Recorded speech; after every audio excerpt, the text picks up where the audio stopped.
I love to teach, I love to educate. And so for this particular live stream, I'm going to be doing a whole game with y'all to see if you can guess what is the verdict, what is the truth based on the myths.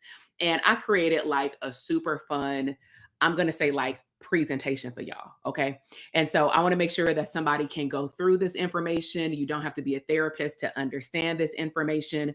But at the end of the day, I want to make sure that we are properly informing the public, meaning we as a mental health provider licensed in the state of California. I want to make sure that we are properly educating people to know one, what it takes to become a licensed provider, but also what are the expectations related to servicing the public. Okay. So if y'all ready, put a 1 in the chat box. And I'm really excited. I'm about to share my screen. By all means, take notes. But I'm really, really excited. It seems like a lot of people have been enjoying the educational content. And I just want to say this too. I find that as a mental health provider, we meaning in our circles, talk about these topics all the time. We may talk about them on platforms like this all the time, but unfortunately, it sucks to say that something negative has to happen in order for us to pay attention, right? Because otherwise, people would not be looking up MythBusters about who can call themselves a therapist, doctor, psychologist, etc. But it was, the big fiasco that I thought I would take this opportunity to bring forward to the public eye what me and other therapists are talking about all the time, and to make sure that we stay compliant within our field. Okay. So really excited. Share this with other people that you know. This will be technically a part 3 of the conversations that we already started to have right here on the YouTube channel. And so let me change the layout so I can pop up here on the bottom. All right. So let me just make sure everything is up so I can see y'all comments. Okay, cool beans. All right, so let's play the MythBusters game. Who can call themselves a doctor, a therapist, a psychologist? And I prepared this, and I will talk to you about how I was able to gather the information. But I am a licensed clinical psychologist. There's my license number right there, PSY 24698. Okay, and we have to work hard for that thing. So first disclaimer, do not come for me. Okay. Go get those ethics codes. You can go to these websites. You can go to the American Psychological Association and check our ethics code. You can go to the Board of Psychology and check our regulations. You can go to the Masters Board, which are people who have LCSW for social work, like licensed clinical social worker, those who are marriage and family therapists, those who are licensed professional counselors, anyone with a master's degree with a license, they have to go through BBS, Board of Behavioral Sciences. So I did not make anything that I'm about to talk about up. All I simply did was comb through all these comments and be able to find the trends in terms of the questions that have come up the most. And we are going to play a MythBusters game, okay? So this conversation as well is based on my personal and career and business experience of being a licensed clinical psychologist for over a decade, but being in the mental health field and being exposed for over 20 years in the state of California. The reason these are very important is that the fiasco that's happening online also comes back to the mental health providers that did go to Argosy University, myself included. I graduated from the San Francisco Bay Area campus. I have always been licensed in providing services in the state of California. Argosy is, even though it's closed, an APA accredited university, and we'll talk about that. Argosy did not lose, at least my campus in California, its accreditation. Every campus is different. And let me be clear, the closure was financial, meaning there was something happening in the background that students and even people who work there were not privy to, but it had nothing to do with the lack of academia. I want to put that to bed because some people believe that, I saw one comment like, oh, it's just a degree mill. The last time I checked, we have to do all these steps just like every other school. And so, make sure that you do your homework first before we just put comments in the box. Okay. So my goal again is to educate the public, not to attack an individual. Okay. So this is a big question that seems people have been missing from my post because people don't read the comments or the caption, and it's like right there. So the answer is yes. Can you request your transcripts? Yes, I went on the website. Yes, I created an account. I even did a Loom video, but there were a whole lot of pauses because I had to put in my personal information. This is what it looks like when you go inside. If you are a student, it is a free website. And then when it comes up, it's going to ask you, I guess you want to get a diploma, which is by default doesn't apply to us. Do you want to get verification of enrollment? Let's just say if someone did not finish their program, maybe they can verify that they were enrolled actually in the grad program, but didn't finish. And then you can ultimately request your transcripts. They were $27 or $27.50 per transcript, which to me is a little absurd. They used to be $12, but nevertheless, you can request your transcript. I went through the process. I just didn't request my transcript because I have about 10 copies in my file cabinet, in a locked file cabinet in my home, because that's something that I was taught when I went to grad school, is that you never know where you're going to move to. You never know when you're going to need something swiftly. So when you graduate, put a order in when you graduate and request about 10 to 15 of them things. Okay. So I requested actually 15 to 20. I paid for them in bulk. And every time I was either up for getting an employment, especially at colleges, universities, state departments, county departments, they needed those transcripts. Okay. So yes, you can still get your transcripts. So we are having this discussion because there were over 500 comments/questions, and some of the same questions kept coming up over and over. And so I don't just want to throw out answers in comments. I would rather just give you proof in a pudding, and we're going to set aside feelings and we are going to focus on facts. Okay. So these were some of the top questions, and some of these may have been yours. So can someone use the title doctor if they trademark their name? We're going to talk about it. What is the difference between a therapist and a life coach? Let's talk about it.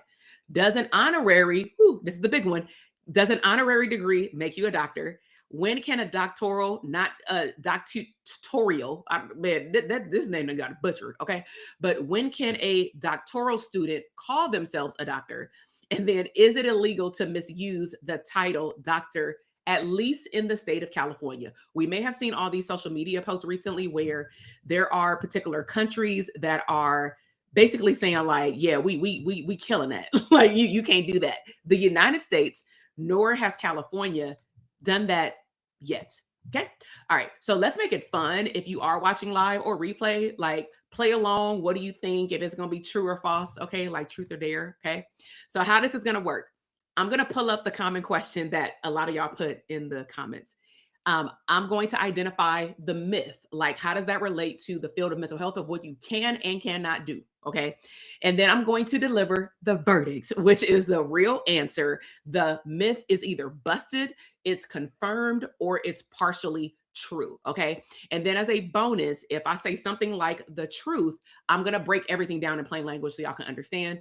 But again, all of these responses are based on the American Psychological Corporation, American Psychological Association, APA, and it's also based on the Board of Psychology and Board of Behavioral Sciences.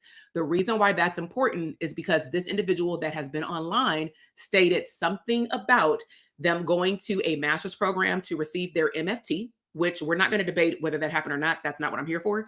And then also the debate of they went to a doctoral program. Did they finish? Yes or no? Okay. So you have a right to know what this stuff means though. Okay. So here's a quick reference if you're not familiar. And every state has similar titles, but the letters may vary.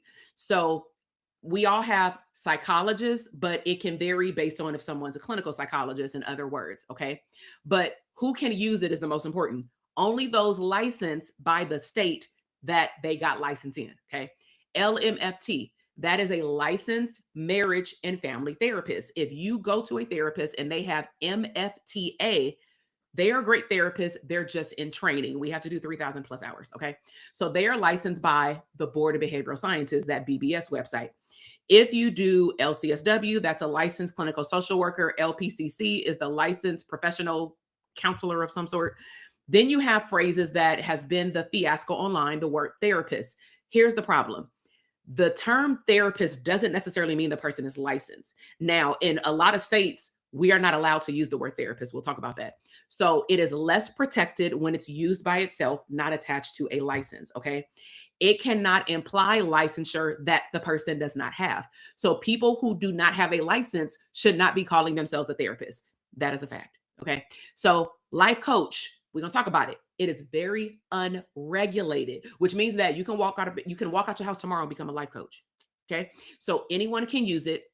They are not required and should not be diagnosing and should not be treating things that are diagnosable.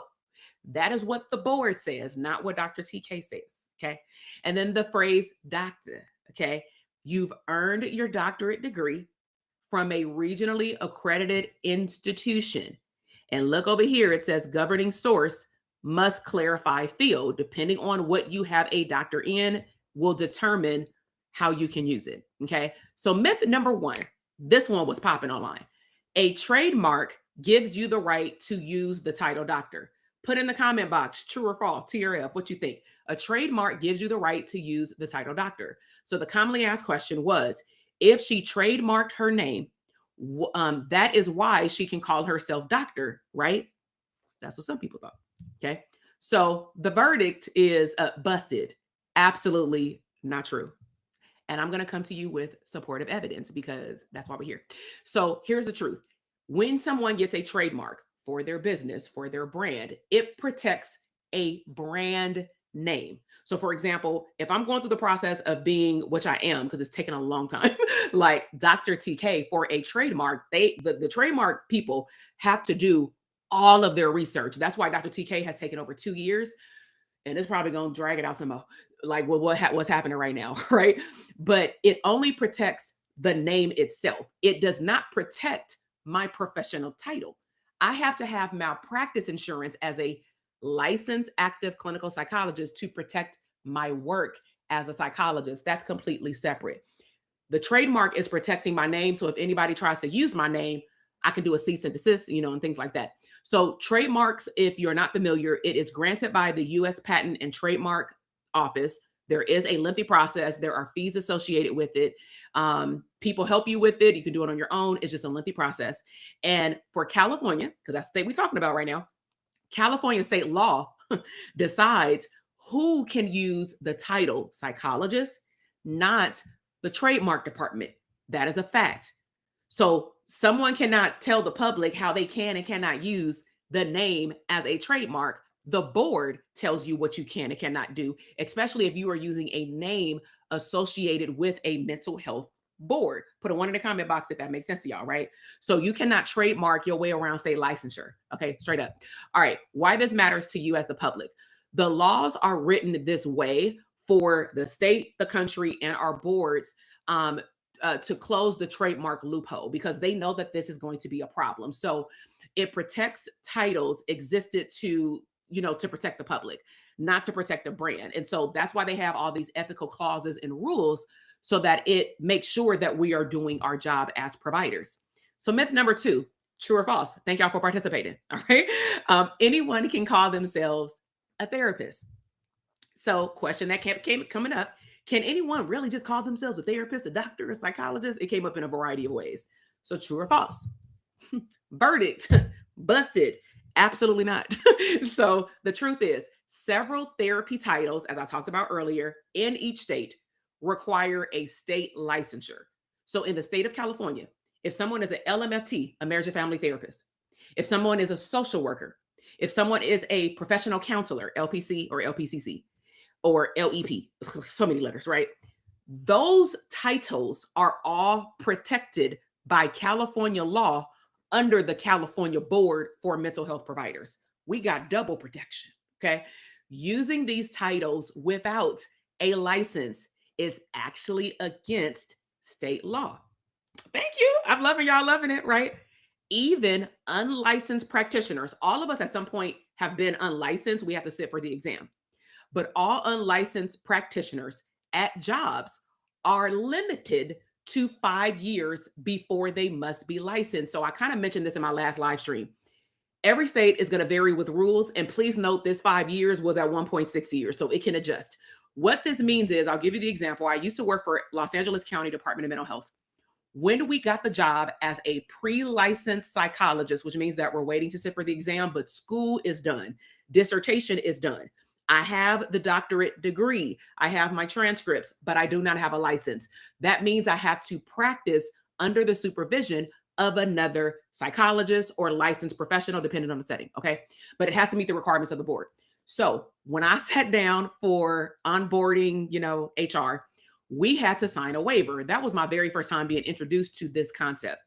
The waiver said in so many words, you have this amount of years to get licensed, or you can either lose your job or get demoted. I said, say what? I didn't think, they was going to hold it down, but I had some peers that did not get licensed, or like myself, get test anxiety. You can't pass a test on the first try. It may take you some time. You should not wait until the last minute to try to take this test because you will run out of jobs. So what happened with some person, definitely not funny, is that they went from, including their salary, from a psychologist to a caseworker. What they did is they gave them a job that fit within the degrees that they had that doesn't require a license. So imagine going, you earned all these raises. Imagine starting off back then at 60,000 gross, right? Then you work your way up to like 70,000 gross, in a W-2 job. Then you can't pass the exam, or you're not sitting for the exam for whatever your choice is, but you love your job. Imagine you get called into the office and they tell you, well, if you want to stay in this department because you didn't get licensed under this form that you signed, you're going to get demoted to a caseworker. Based off how long you've been here, I'm just making this up. Based on how long you've been here and how many raises that you received, we are going to unfortunately have to demote you. This will be your new title. And because you have a bachelor's degree that doesn't require a license for this particular position, your salary is now $40,000. $40,000 still a blessing. But how many of y'all want to go from 70,000 to 40,000 because you did not pass the exam or take the exam, right? Thank you so much for new subs, right? Y'all subscribe. Y'all like information like this, okay? Your girl teach all day. All right. So why does this matter to the public? Clearly, licensed therapists, we must follow very strict ethical laws and carry malpractice insurance, as I mentioned a minute ago. Malpractice insurance, we have to have it updated at all times, whether we are working at a job or not. The only difference is a job may pay for it, but if I'm in my own business, like private practice, I have to pay for it. And it is not cheap. So every 2 years, for example, I have to renew my license. In the state of California, Psychologist is now hitting y'all over $750 just to get the renewal, right? Then I have to get 36 hours of continuing educational credits or units, depending on your state, for a 2-year time span every 2 years. And 6 of the units or 3 of the units have to be in ethics. And then depending on what else I do in my career, there are mandatory amount of hours that I have to get. So we can't just be all willy-nilly, like we just gonna get 36 hours. We got to pay for all those as well. Okay. And they will do audits. And your girl has been audited twice because they just randomly select people's name. Well, guess what? Your girl got them transcripts, meaning I got transcripts of them CEs. Okay. So we are mandated reporters, which means, if we're working with elderly or children, it doesn't matter the setting. If we are operating in our professional title, and based off these rules, if we, suspect elderly abuse, child abuse, and things like that, we have to consult and call a number and make a report. Okay. But we are taught all of these things in school to protect the public and to do no harm. If the clinician is unlicensed, there are still laws that apply that they signed up for when they get their intern number. Okay. So, you get them CEs. Okay. So myth number 3, y'all better stay in connection with me if y'all need CEs or y'all know a therapist that needs CEs. I do continuing educational credits that are related to ethics in business. Ethics in business. Okay. So let's keep your license, but run a business. So number 3, an honorary doctorate degree gives you the right to use doctor. We hopping into the territory. What y'all think? True or false? True or false? So if a college, university, private, public school gave someone an honorary degree, can that person call themselves doctor? True or false? I had to look this up. Everything you see, if you were to see my 11-page typed up notes, there were a whole lot of ethical codes that I don't want to bore y'all with, but I had it as evidence. So if somebody tried to come for me, I could just copy and paste it from a document. Okay. So the verdict, clearly it is busted, but it's not that clear for a lot of people. So this, you may want to take a snapshot. Okay. So the truth, an honorary degree is a ceremonial award. You get a flyer maybe on social media, you walk across the stage, you get a plaque, you smile, you get the gown, but it is not an academic credential. What does this mean? You didn't complete any coursework. You had no comprehensive exam in school and after school. You did not write anybody's dissertation. You did not defend a dissertation to then get passed to graduate to get a degree, simply put. So individuals who are recipient of an honorary degree are actually not addressed as doctor by other universities. When mentioned, ooh, this is key. That's why, if y'all notice, I put certain words in pink. That's my color. Okay. An honorary degree must be clearly labeled as an honorary degree. Well, what is that supposed to look like? Okay. The American Psychological Association across the whole United States, okay, explicitly says do not use doctor unless the degree is earned. Disclaimer again, don't come for me, go to the ethics board, okay? In mental health, the title doctor implies, and this is where we have to make sure that we do our due diligence to watch our language, because the public does not know. Okay. So the title doctor will imply clinical training, and the honorary recipient does not have the training, but the public might think that you do because you did not disclose that it was honorary. Okay. This is what's called misrepresentation, and it can cause real harm to the public. So let me just like time out and talk about this, because what I have found is, hold on for a second. Let me just talk to y'all for a second. I think that, based off my personal opinion and observation, it has been lost in these online podcasts and conversations about the reason why we as providers are in an uproar. I need to make this real clear. Most providers were in an uproar initially, not just of the degree. We were in an uproar with the misrepresentation of what it looks like to access services. The whole statement around licensure linked to the only reason people get licensed is to bill insurance. That is what the meme was that was circulating in our community. That's what made us, if we do a timeline, that's what made us pay attention and go and watch the whole episode. I don't want to just see a chunk. I want to see the whole thing to see how this unfolded, to see if there was the context that she was put in that was misrepresented, whatever the case may be. That was the part that was like, okay, no, because we're doing harm to the public by telling them that the only way that we need to be licensed is to bill insurance. That's simply not true. I now take, again, some insurance for mental health, but not all providers, take insurance, because that's a whole nother conversation. There's so many loopholes and horrible things, right? But at the end of the day, that does not mean that I am not licensed. That does not mean that I should not be licensed. Okay. So yes, misrepresentation. Okay. All right. Let y'all enjoying this? Put a one in the comment box. Let me know. So let me go back to the screen. Okay. All right. So we put that to bed. Okay. Myth number 4. A doctoral candidate can use the title doctor. Common question. When can a doctoral, not doctorial, please remove doctorial from your vocabulary. Doctoral.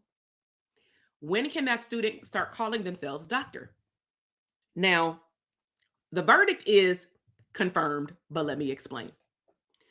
A doctoral student, the key word is student, is enrolled in working on coursework. This is the timeline. A doctoral candidate, also called all but dissertation, ABD, has passed exams but has not defended. So meaning they pass exams in school, but they cannot finish that book. They cannot finish the dissertation. A doctor, so we got student, you in class. We have candidate, you need to finish that doggone dissertation, but you did all your internship hours. Then we have the person called the doctor.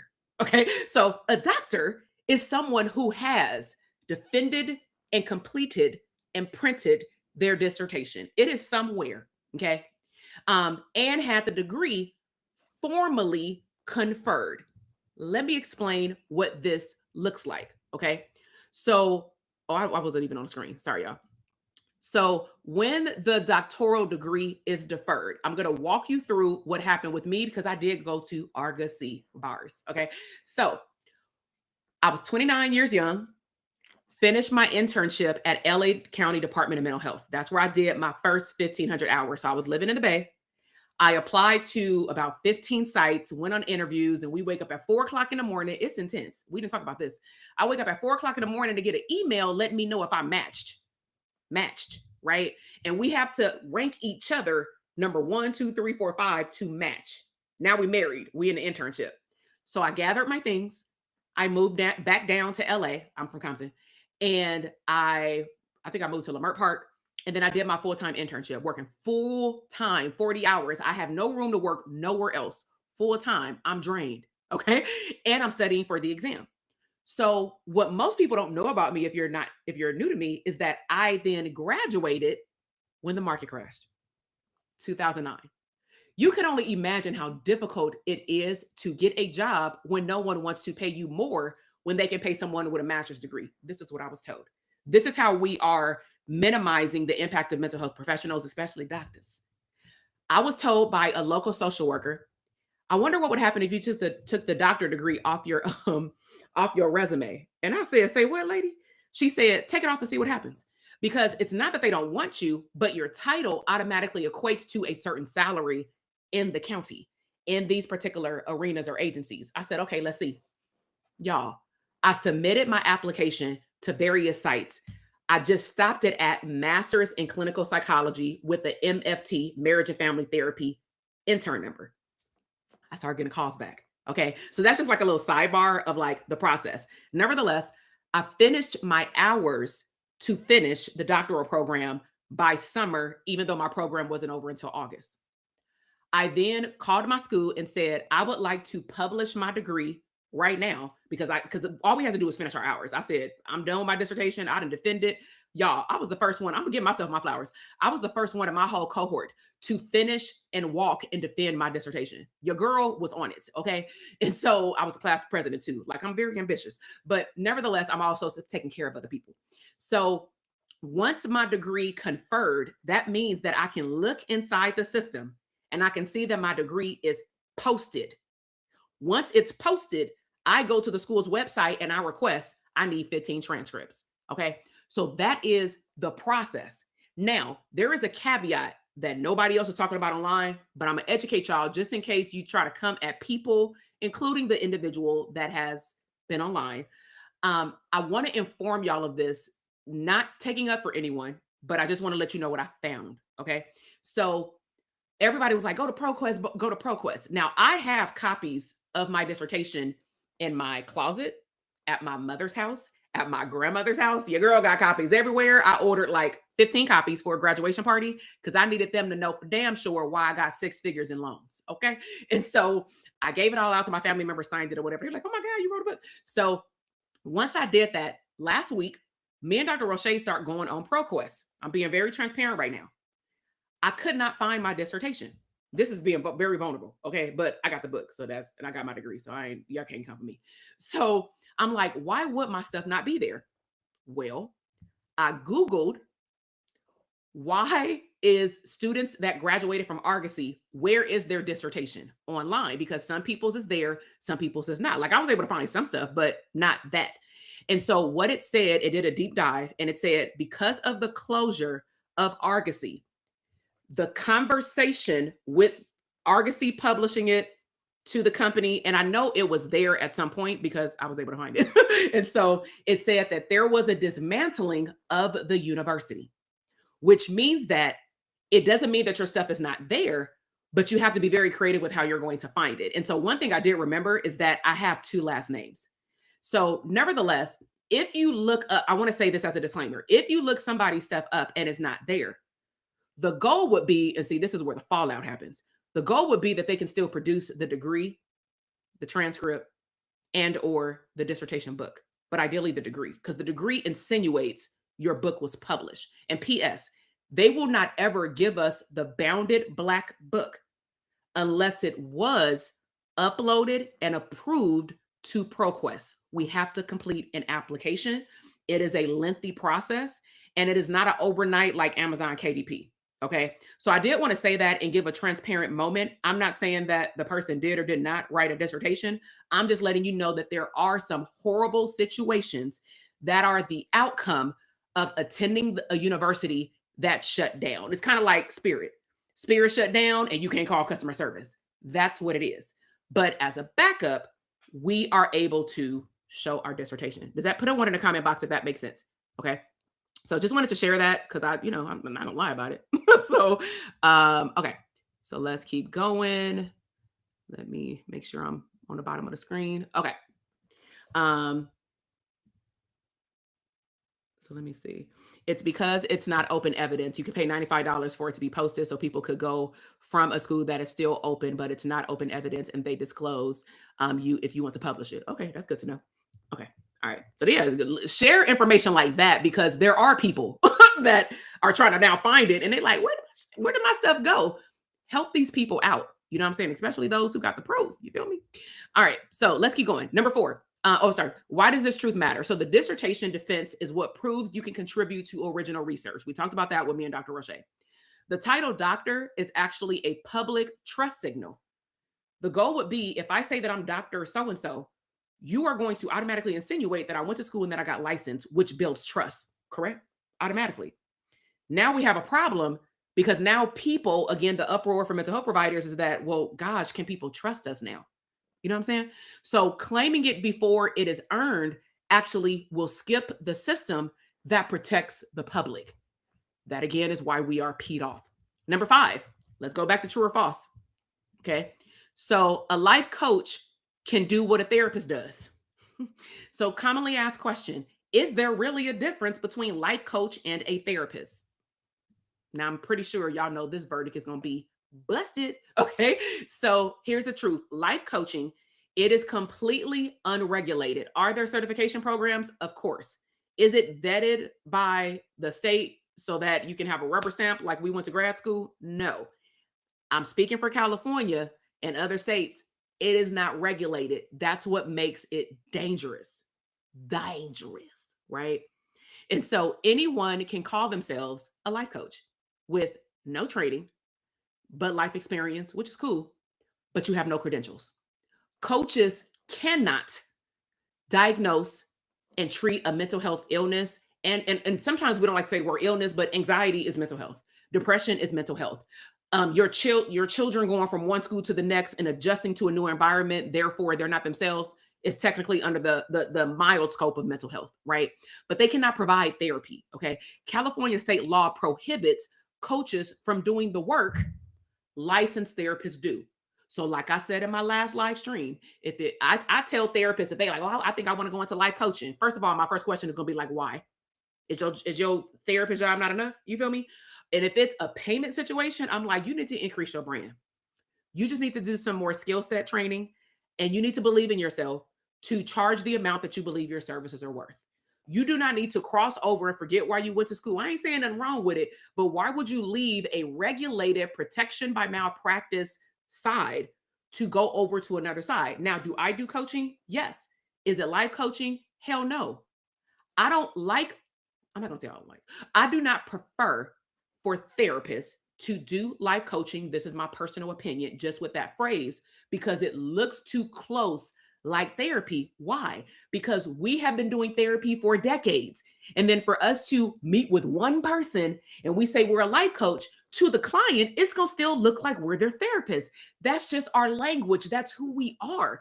And so I'm going to caution, because it ain't protected by your board, that if you want to be some type of coach, if you good with parenting, you could be a parent coach with IEP support, meaning a kid has special ed and you want to advocate for parents' rights.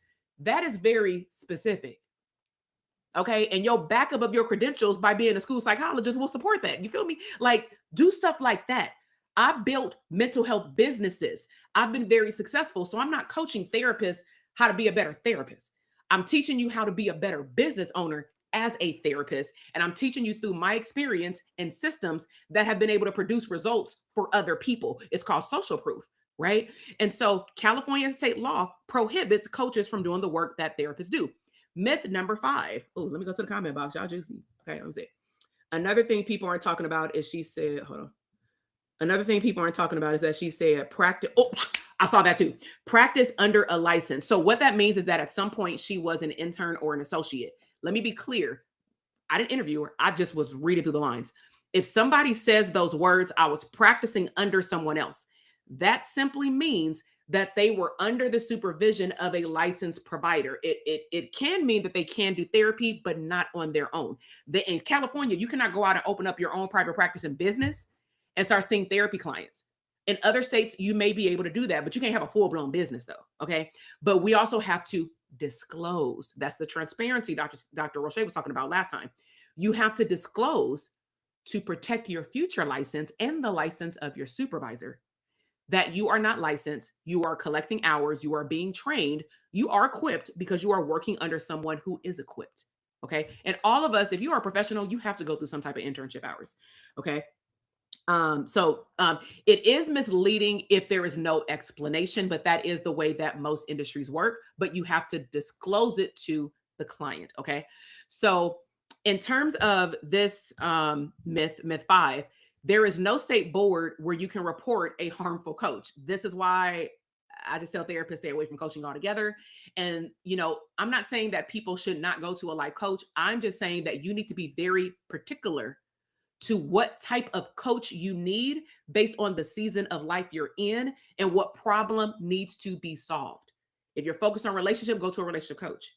If you focused on, I'm a step parent, I'm a bonus parent. So there are step parent coaches, okay? If a coach, for whatever reason, starts to treat anxiety, depression, or trauma, I highlighted the word may because it doesn't say with absolute through the APA ethical board. They may be breaking the law. We're going to leave it at may because that may be on a case-by-case basis, right? So someone says, seemingly she was accruing, yes, her MFT hours. That is the part that she left out. So I agree. Okay, that was the part. And it can be convoluted.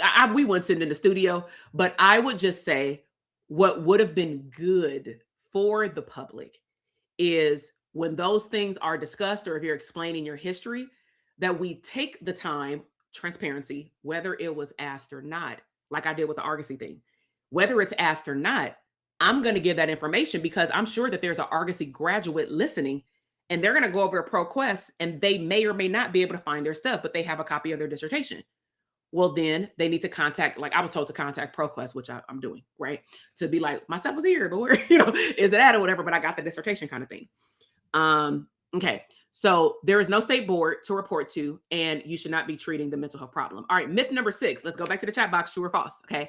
Using the title doctor falsely is harmless. It's little, right? So someone said in the comments, what is the harm in calling yourself a doctor if it helps you build a brand? That is busted. That is absolutely, we're not going to go there. Okay. But we are going to explain it. Okay. So here's the truth. A lot of you said it in the chat box. Misrepresenting credentials actually violates the professional ethics code in every mental health field. So here's the thing. Somebody could say, well, I was never licensed, so I don't have to adhere to the ethical code. The problem is if you're representing yourself as a being in the field, now you're violating our rules. You know what I'm saying? It's like coming into my high school, but you don't go here, but you disrespecting my campus. You feel me? Like that's how I take it. And so in California, practicing psychology without a license, y'all, is a misdemeanor. There has to be I'm sure what do you call it? Like a case broad and all that kind of stuff. So it can also, these are possibilities. It can also be or led to civil lawsuits, meaning people felt harm. Now the person has to state their case. Y'all can't just be making up stuff, right? So it has to be someone who has been served by an individual in which there was proved do harm. And it could be in the frame of fraud and misrepresentation. Now, one that we probably are hearing about a lot due to social media. I even on the bottom of my YouTube videos and on some of my social media posts, I will say, if you go to the bottom of this video, it will actually say in the description box at the bottom, this is for educational purposes only. And I give my whole little disclaimer. Okay. Like we're not here to drag somebody through the mud. I'm using the example to educate the public because what I find is that when bad things happen, the public is now aware and now we're ready to listen. And that's fine. I'm going to deliver. So the FTC also regulates when people might present as deceptive professional advertising. Okay. So why this matters to you as a public figure or a public individual is a title is not just about personal branding. So some people take it lightly, like, oh, I'm just branding myself. Doctor sound cool. You know what I'm saying? But it is building trust or for lack of a better word of what our issue is, it's dismantling trust, especially in Black folk. Okay, let's do a timeline here. This was part of my dissertation. I did a dissertation on, let's just say Black, but African American. My goal was to see, why is it that Black children's parents or caregivers are not involved in the mental health process. I was working at high schools and I did a research project based on a problem that I was actually having for 3 years straight. Okay. And so I did my research, and guess what? I applied my research to my existing families, and then I figured out ways to get them involved. But there was research that needed to be done to understand the context of Black families generationally, and a whole lot of other stuff that was hundreds of pages. So with that in mind, I want to make sure that I'm paying it forward when I am serving communities like that. Okay. So when therapists, clinicians claim credentials that they did not earn, unfortunately, the community they serve can pay the price. So look at what happened. I'm Black. Okay. So I think all cultures were impacted during 2020. But before 2020, mental health was like a convenience. Like if you and I in a crisis, I can spend that money somewhere else. My kids need a PlayStation for Christmas. I'm being real. Like people sometimes won't find the money to help themselves, but they will find the money to buy a goddamn gift. You know what I'm saying? And I'm just like, can you gift yourself? So nevertheless, when 2020 hit, our caseloads filled in 7 days. Money being thrown at us to see the public in 2 weeks. I am not kidding. People DMing me on Instagram. Hey, I just got approved for $500. Can you see one client that you can get this to? Yep. One client just lost insurance. I can apply that to her therapy to continue, which I did. And we spaced out her sessions so that it would last for 10 weeks versus 5. Okay. And so money was being thrown, opportunities were being thrown. And what I did is I used my platform to educate people on mental health and also educate therapists on how to build your business to serve people for mental health, killing two birds with one stone. Okay. So now we've reached a point after 2021, when things start getting back to normal, that mental health is now at its convenience. Everybody online who can change somebody's life and got a book, you pop it. You got millions of followers, right? Millions of subscribers. That's cool. But there are little people. I ain't saying I'm little, but there are micro, nano people online with smaller followings that we talking about this stuff all day long. But ain't nobody finding us. And that's okay. But when you do find us, you're like, wow, all this education has been here for us to understand. But sometimes if the limelight is not on the truth, we get sucked into what is thrown in front of us. Okay. And if you don't know the truth, you won't even know if it's, you don't even know what to do. So the whole field, unfortunately, due to certain misrepresentations, can lose credibility and things get unchecked. Okay. So now I believe this has heightened up the sense that when therapy clients go to therapy now, you looking for credentials, which is excellent. You should have been doing that from day one, but I'm happy you're doing it now.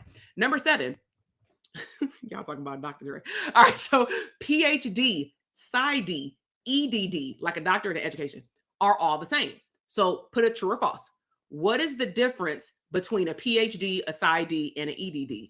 Well, I'm glad you asked. But first, my little font is off. This is partially true. This is partially true. Okay. So let's look at them differently so you can know when you see somebody's title what they are supposed to be able to do, plus whatever experience they have, right?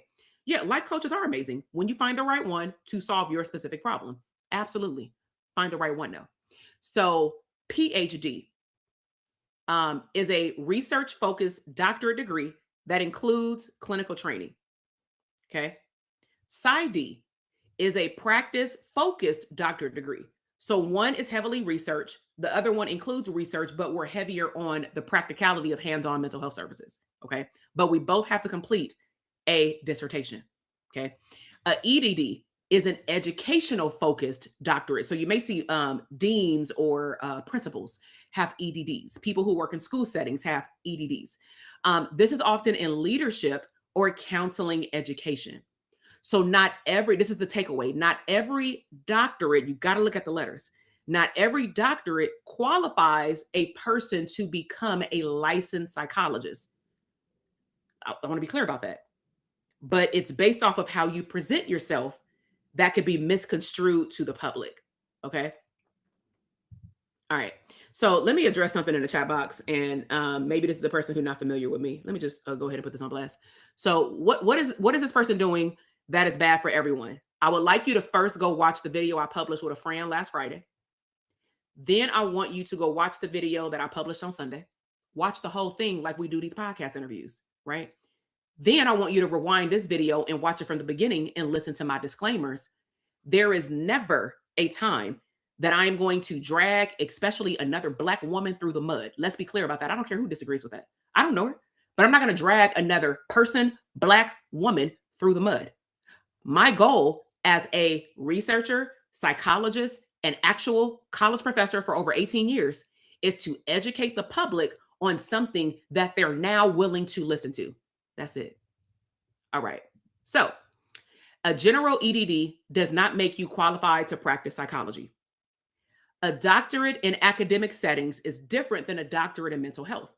So I can be a doctorate that positions me to be able to teach. That does not mean I should be going out doing clinical practice. Those are two different trainings. Okay. The public, you, deserves to know what your actual field of training is, meaning you have a right to know what does the EDD mean if you don't know, and how does that make them equipped to serve your actual problem. Okay. Oh yeah, thank you. Yeah, it's not bad. No, there's been a lot of negative comments from my other video. So anytime something similar comes up, I do like to address it because I find that I'm going back to the chat box. I find that mostly they take it to Instagram. Some people have watched a clip of like a video like this and they only hear like, I guess a juicy part or something like that. And then they attack me for educating, not realizing I'm educating and protecting the public and protecting our field, not necessarily attacking a person. So I just wanted to say that. But thank you for clarifying that. Appreciate you. Number 8, true or false? A closed school means the degree is invalid. If the school closed, doesn't that make the degree fake? Does that make the degree fake? Now, we should know that that's busted. That's been covered even in some of these podcasts that featured this individual. Okay. So a degree from a regionally, meaning in our state, in the country, accredited school stays valid forever. So once Argosy closed, if whatever accreditation it had, it dies with. Okay. So the transcripts are preserved even after the school closes, hence the snapshot I gave in the first like 10 minutes through their website, Parchment or something like that. Argosy University was, when it was available, a real APA accredited school. Argosy's closure was financial and not academic. You're welcome. Thank you. Okay. It was financial and not academic. Okay. So why does this matter for you? Well, thousands of legitimate, we say clinicians, mental health providers, graduated from various Argosy campuses across the country. Accountability is about, listen to this, the individual, meaning how we show up in the field, how we show up in the public eye. Accountability is on us. So if I go online and I say something that when I replay it back, I realize, you know what, I probably should have said that, or I should have told them I need to explain it because this was a misrepresentation.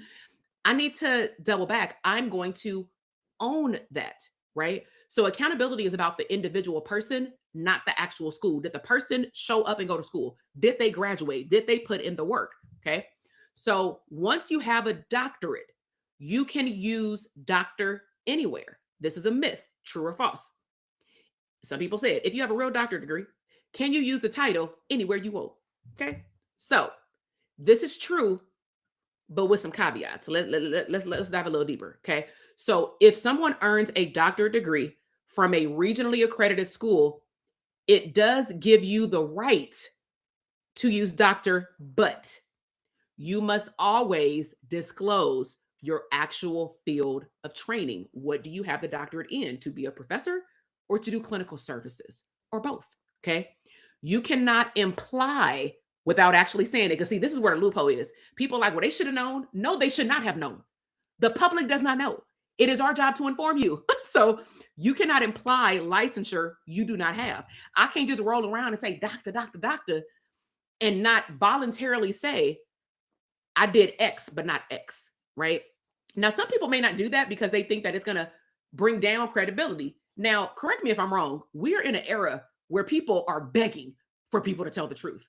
People are begging for authenticity, right? And does that mean that you're going to lose some people because for whatever reason you don't have something that they thought you had? Maybe. But I think you will actually attract the right people and the more right people in the future if you're showing up and giving accurate information, right? So this applies when someone is on a podcast, whether it's through advertising. I talked about that on Sunday. If it's on books, what this means is if let's just say somebody put PhD next to my name. Well, I have a PsyD, a doctorate in psychology, still a doctorate degree, still did a dissertation, still graduated in 4 years, all those things, still did the 3,000 hours, got licensed, but I need to correct them. Sorry, that is not my name. It needs to be psyd, okay? And even on social media. So the public assumes that the phrase doctor means automatically that this person has received clinical training to treat me in a mental health context, correct? That's an assumption. We don't question that because in our thoughts, we're like, well, why would somebody call themselves doctor if they're not a doctor, right? So the therapist, the clinician carries the responsibility of being clear. That's all we're really saying here. It is on that person to go back and clarify. And that's for mental health providers. That actually, if somebody can forward this to the team, her team, that actually not saying that it would die down fast, but it would put a lot of questions to bed or to minimize the blowback for a long news cycle. Admit what should have been corrected or what should have been explained and move on. That's it. A practitioner cannot take a client further than they have gone themselves. I learned that in my first semester of my doctoral program. My professor in abnormal psychology, where we're learning about all these diagnoses, she said in so many words with profanity, because she was a real one, she was like, now listen, all y'all got lives, all of y'all got baggage. Please note when you start going to do these internship hours, when you go out and get these jobs or your private practice, there will at one point in your career where you will be sitting across from yourself. Hear me. Or your younger self. And at some point, and I know what y'all gonna say, like she said she had baggage. We're not gonna go there. But there will be at some point you will be sitting across from yourself. And you have to be able to treat that person objectively. Objectively. Okay. So here, let me talk to y'all for a second. All right.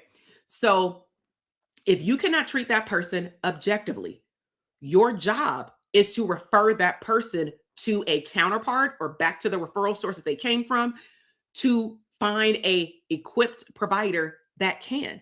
So I'm going to give you an example of a real life situation where if I did not have done something, I would have had to refer out. But the fact that it was brought up in my head, I knew that I'm good, I'm ethical, and I'm aware. Okay. So in my clinical practice, in my private practice, I was starting to see a lot of teenagers. That's what I was doing at my job. Then I shifted over to low-key seeing their parents because half of the time, we know as adults, the parents is sometimes a real problem, you feel me? But the kids get the residuals. And so I work with the kid for a short period of time. Then I start seeing the family unit, the parents or whatever. So I was seeing a lot of women. And there were women coming in for a lot of relationship, marriage, things, right? So let's just say I am ending or have ended a few years back a long-term relationship, which I had. There should be a grief and loss process that goes along with if you with somebody for 10 years, for me, 19 to 29, to me, that's my whole childhood adulthood. You feel me? Like young adulthood. So I don't know how to date. I don't know how to do nothing, right? And so what I'm getting at is I needed to make sure that I cleared my baggage. Does that make sense?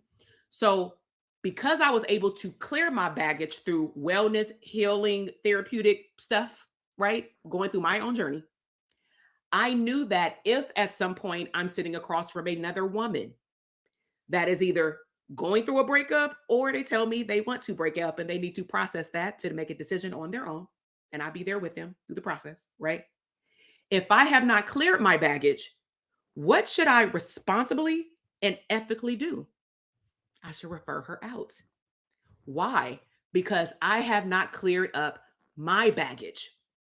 It takes a strong clinician to own that they can no longer serve that person. It could be as simple as grief and loss, literally of a family member.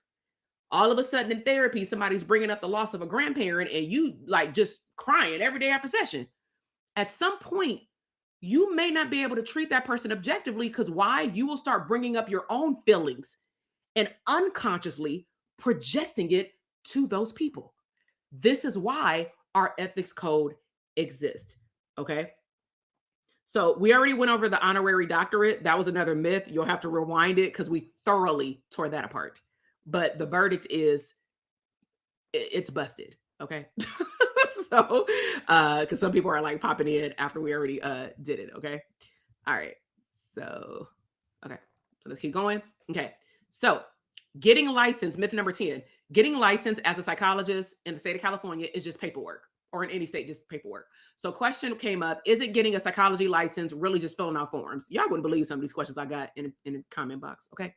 So the verdict clearly is busted again. All right. So here's the truth. You need to earn a doctorate degree. I hope y'all can see the repetitive of this. Okay. You need to earn a doctorate degree from a regionally accredited program. There is no negotiation. You need to get 3,000 hours of supervised professional experience. You must pass to become a psychologist in California. It can change state by state, but all of us have to take the EPPP. I forgot what it stands for, but it is the test that is based off of academic work. The ethics test is based on state law, totally separate study materials. It is a lot. And the hard part, which is why this exam takes forever for us to study for, is that at least 30% of the information that's on these tests are not taught to us in school, meaning we then have to learn another set of information after we learn all this other stuff and did the dissertation. Okay. So we have to pass the EPPP. After we pass that, then we study and we take the state law exam. You complete additional coursework while you're in school. To get licensed, we have to go through fingerprinting, ongoing education for life. As long as we keep our license active, we always have to get that 36 CEs every 2 years. Okay. You're welcome. Why does this matter? The system is for us rigorous because, again, why? We could say it like a choir, like we in church, to protect the public. Okay. And for safety.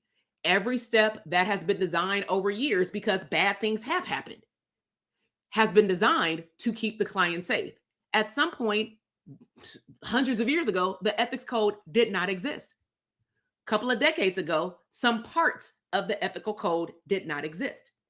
When someone bypasses the system that was created to protect the public, the protections go away with them. So if somebody misrepresents and it's found in court in law that they misrepresented or did something wrong according to whatever the situation is, they don't have protection because they were not practicing under the protection of our licensing board. Does that make sense? So here's the bottom line. Because this is, again, what was the uproar in one of those first interviews is the whole licensure thing and to serve clients. Protected titles exist to protect the public. That's why we earn them. Holding our peers, my therapist friends, accountable, to me, is an ethical obligation. That's why I do very well in coaching, because I know that I am an excellent teacher. You can't tell me nothing else. I took all these damn codes and broke this down into regular language so my 15-year-old could understand it. You feel me? We're not focused on jealousy. We're focused on educating the public about something that they should have been able to understand, period. When the public, you ask, who can call themselves what? Who can call themselves a doctor? Who can call themselves honorary doctor and all this stuff? The law is, the answer is in the law. That's why I said, like, don't come for me in these comments later, because y'all been good. But later, somebody, I'm sure, at least one, gonna come for me. Somebody gonna come for me when I do a little clip on Instagram or TikTok without looking at the whole MythBuster situation, without listening to my disclaimer. And I want to be clear, you need to come after those ethics boards, not Takesha. Okay. So the conversation is about consumer protection, people who are looking for services. So like I said, you got questions, go to apa.org ethics code. It's a whole lot of them. Go to the psychology board of your state. Google it. Go to the master's level board of your state. For us, it's Board of Behavioral Sciences. Okay. So on a scale of 1 to 10, 10 is y'all thoroughly enjoyed it. Let me know how you enjoyed this live stream. You know what I'm saying? So if you enjoyed it, I have 2 sets of educational content on this page. I do want to be transparent about that because I don't want you to look up and you see an interview with a therapist and we talk about what it took for them to become a mental health provider. That's just always been embedded in my interviews over the last 6 years. That's not nothing new. I have a whole playlist on therapist interviews if you just want to see how we show up differently, where we're from, different states across the country. Then, of course, because I'm their business mentor, I help them build private practices, streams of income ethically, right? Because therapists deserve to live a good life too. I don't know who told somebody otherwise. Like this is what I tell hold on, y'all. This is what I tell the therapist. I'm like, if somebody ever come at you like, because I've had comments when I say like earn 15K months, earn 20K months, and they like, oh my God, you're not humble. First of all, don't call me not humble when you don't know me. Don't call me not humble when you have not lived my upbringing. You don't know what it looks like to have PTSD in the hood. You don't know what it looks like to graduate from Compton High. It's new now, but it was a struggle back in the 90s. We did not have supplies. We had to make it up. You don't know what it feels like to go to college and not be at the same level as your peers for reading, specifically for writing, because of the inaccessibility that we had even in the educational system. So for somebody to tell therapists like me, you ain't got to look like me to understand this. But when we are serving the public and we done did all these hours for free, you ain't about to tell me that I can't make no money. You mean to tell me that I am sitting across from somebody via telehealth or in a room and I'm fixing your whole life and you are pumped up now where you going out getting married, having kids, getting promotions at jobs, opening up businesses, making all this money. You mean to tell me that I can change someone's whole life, but I'm supposed to just be broke, living out my car? Get the hell up out of here. Like, it is okay for any industry to proclaim that you want to be rich and wealthy. Rich is things, wealthy is a mindset and a lifestyle. Okay. So I'm here to tell you, I don't care what industry you're in. You ain't got to be no therapist to consume information on my channel. You will see sometimes me do family vlogs. Your girl like to travel. I like to live an abundant life. Okay. And I like to pay it forward for my kids, for them to go back. This is my thoughts. I love YouTube because my kids can go back and they could be like, wow, my mom captured all of our memories. She showed us what you can do, even if you are serving the public. She showed us what you can do as a Black woman. So I didn't raise the standard for these wives in the future. Okay. But they can also see that I was a good teacher. They can also see that I was inspiring the public and therapists. They can also see that I had a profitable business and I'm going to embed entrepreneurship from day one in their life, even if they do want to go to college. It does not matter. I'm paying it forward to my family, to the public, and to the therapist. So you are going to see a mixture of information. Go in your lane. I got a CEO mom, let's chat it up. Let me talk to you and vent while I'm on this trip with these boys that done got on my nerves. Okay. Like, I want you to see it all because we have to start and stop in 2026, compartmentalizing parts of our lives. Okay. I know that the algorithm exists, but I also find that my people will find me. I have a burner page. That's what I call it. I got my Disney content because I like to go. But to be honest, I will prefer if when I talk like this, I can educate you. And if you want to get to know me, you can watch a vlog. If you want to see how I do business, you'll go watch an educational video. If you want to know what other therapists are like and what therapy looks like from other providers, you'll go watch the interviews. All right. So with that in mind, okay, we have come to an end. Okay. So make sure you subscribe to the YouTube channel. Please share this video with someone who needs to be inspired. They do not have to be a therapist. It can be someone who's seeking mental health and they just got questions, right? But share it with someone and continue to drop your questions because I actually thrive off of answering questions. That is some of my most transformational sessions, content, and things like that, right? So thank y'all so much. Yes. Okay. Yeah. Education, not hate. Okay. All right, y'all. So subscribe. I will talk to y'all soon. I'm going to try my best to get back to the chat box. When it start getting over 100 comments, I start to get a little lost because most of my stuff is like super, like, what is it, nano or micro? Like it's super tiny. So like this conversation has definitely sparked something, which is great, but I'm staying in my lane too. So let's see. I've been following another podcast is Giving, and she is using Doctorate. It's not earned. She has a large following. Also our community. Yeah. Yeah. So again, if y'all provide information and questions, I have no problem doing the research for you and condensing it into a little fun, thing like this. Some of it will be me chatting. Some of it like this, I thought deserves a presentation. just so you can see the words as I describe it, because it was so much information. Okay. But what's nice is it lives there now. So you can go back to it, you can review it. And yeah, y'all have a great, blessed day. I will talk to y'all soon. I don't know when I'm going to do another video on this topic unless y'all submit questions. But in the meantime, I'll continue to roll out other additional content. I also linked up some mental health resources in the description box. And so it's not an exhaustive list. It doesn't include, like, if you call your insurance provider. If you have questions about how to navigate through the mental health system through insurance, please ask me. I will do another conversation and presentation to tell you. Okay. But it can be individualized. So ask your specific question. Do not put your mental health problem on the bottom of this video though. But I provided you with links to mental health resources. If you are in the state of California and you are interested in, because I literally have a handful on particular days of the week that I am available for mental health services. Right now, to be honest, I'm being clear, we're entering into the summer. I have less than 5 spots for women to get mental health in the state of California, because I do telehealth only. And I am only available on Tuesdays and I believe it's Wednesdays, but I know for sure. Oh no, sorry, Mondays and Tuesdays. Okay. But make sure, if you are interested in services, that you take your time, or if you refer someone to me, the link is in the show notes where you can read about me. And make sure, if you or someone else is referring yourself, that you actually read, am I a good fit for you? Don't just get on my calendar, because you'll be doing the same thing that I'm telling you not to do based off of people on platforms. I know this is relationship building. Y'all may like my energy. Some people may not. It's cool. I'm very direct, but I'm very fun. Okay.